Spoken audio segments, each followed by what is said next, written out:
I am very happy to say I'm with Phil Daniels, who's in The Happy Prince at the Place Theatre. How are you? I'm very good. Really, in the middle of rehearsals. Yeah. Oh, as you can hear in the background, ambience. lots of piano playing. Yeah. So it's good fun. We're having a great time. And the great thing about this is, we'll come into the story in a second, but we're not far, I would imagine, from where you grew up, because you're from Islington, aren't you? Well, actually, I'm from King's Cross. Ah. So I'm down the bottom of the hill. We're up by Caledonian Road. Right. So I'm at the bottom of the hill. So the theatre is nearer than where we are now? It is. It's Yeah. very close. But here, there's a guy, an old boy, does the painting. Me and him were mates back in the day. Wow. Yeah. Such a small world, isn't it? It is a very small world. Yeah. So the show is The Happy Prince. Yeah, it's a fairy tale that I think Oscar Wilde wrote for his kids, basically about a statue of a prince and a swallow. Yeah. And the prince, I think, lived behind in a palace and never saw what real life was like. And then as a statue, once he died, he looks over the town and sees the poverty and all his jewels and stuff. And this swallow comes around and they devise a plan to give all the jewels to the poor people of the town. Something to think about, isn't it? It is. Quite current in a lot of ways. It is, in a lot of ways. And I play the mayor of the city, who's kind of like a politician, like the politicians these days, who, doesn't care about poverty, really. Quite narcissistic. Cares about, making as much money as he possibly can. But like you say, it was a story that Oscar Wilde read to his children. Well, that's correct, yeah. So it's a family-friendly. Well, yeah, because I told my daughter has an 18-month-old, Freddie, and I said I was doing The Happy Prince and what a wonderful story it was, and she sent away for the book, and had, book with pictures, and used it as his bedtime story, and she said she was choked at the end of it. She was really choked up. That's good, isn't it? It is. It's that sort of story, really. Does it feel like a bit of a challenge to play something that is more family friendly? Because a lot of your roles in the past have been quite gritty, both on stage and on, in the movies. Well, I kind of want to. Yeah, I suppose so. Not that I'm making any allowances for family friendly acting. Yeah. If you're going to play a rotten devil, the times be rotten, I think. I bet that's amazing to play a rotten devil. It is great. it is quite good fun. Now, I met up with Toy Wilcox recently, who you starred with in Quadrophenia. Correct. And she had the most amazing memory for what happened in the 70s with not just her work, but just generally in life.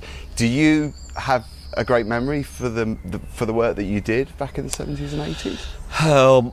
Not really. I mean, I remember everything I did, and I remember how things happened, and how when I first started playing, rough lads, and people were writing about people on the streets a bit more. People didn't have a clue, Yeah. Every part I would go for, they'd give you a leather jacket and a pair of jeans, which weren't ever Levi's or anything. They were just sort of jeans. Yeah. And you'd say, no, these people would not wear this. They'd have to have they have to have a Harrington or a Pro-Relief. These characters are defined. Yeah, it's got to be authentic, isn't it? And people didn't, it took a long time. It's taken years for the whole business to sort of gear up to what working class kids were like. Do you remember it being a really good time, though? Because the roles are still really talked about now. Yeah, I mean, every time I go to Brighton, I always think of Quadrophenia and Scum. The roles that you had were I mean, I suppose beefy roles. In those days, we all thought, things were going to change. It felt like you were doing things for the first time, like Scum. We were going to show people what ball stools were really like. It got banned because the head of the BBC at the time was an ex-magistrate who'd obviously been round ball stools, but had never seen anything like what happened in Scum. A lot of people said, far too much happens in an hour and a half. Yeah. The detractors, You've got to be dramatic, though, haven't you? Yeah. And movies like Breaking Glass with Hazel O'Connor, I mean, these movies, they come back, they get reissued. You see the reunions. I mean, you had one with Quadrophenia, yes. 2007? Yeah, well, we've had one this year. Recently. Already with 40 years, so... Do you have to sit through these movies? Not that it's, I think I've sat through the movie twice in the last 10 years. Wow, really? Yeah. Because I it's never, work? I usually come in and out while the film's on. What, during your bits?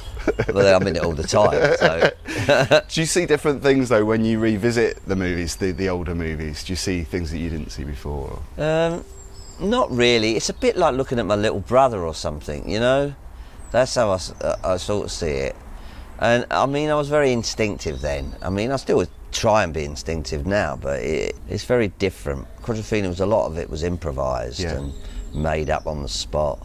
I still can do that. But that's brilliant though, isn't it? Because I know Mike Leigh does that quite a bit he as does well, it, you know. I did a thing with him called Meantime. And that's much more in a way, that's quite a structured thing that you do with Mike Leigh. You do an improvisation quite a lot and then someone goes away and writes it. That's why he claims to be the writer. Is that more difficult in some ways to ad-lib? It is. It's nice to ad-lib, but when you've ad-libbed and then it turns into a script, it's kind of tricky. Yeah. And talking of Mike Leigh, Jim Broadbent you starred with at the Bridge Theatre. That's right. Which is a fantastic theatre. It's relatively new as well, isn't it? Yeah, it's only about a year old. Yeah. He was great. He was Hans Christian Andersen and I was Charles Dickens. Yeah. Yeah. Was it great fun to work with him? It was. We had these wonderful scenes because Hans Christian Andersen went to stay with Charles Dickens in real life, this was, just for a week or so, and stayed for a month, and Dickens couldn't stand him. So there are these two dinner table scenes, really, that me and Jim, where they just can't stand each other. So it was fun to do. Brilliant.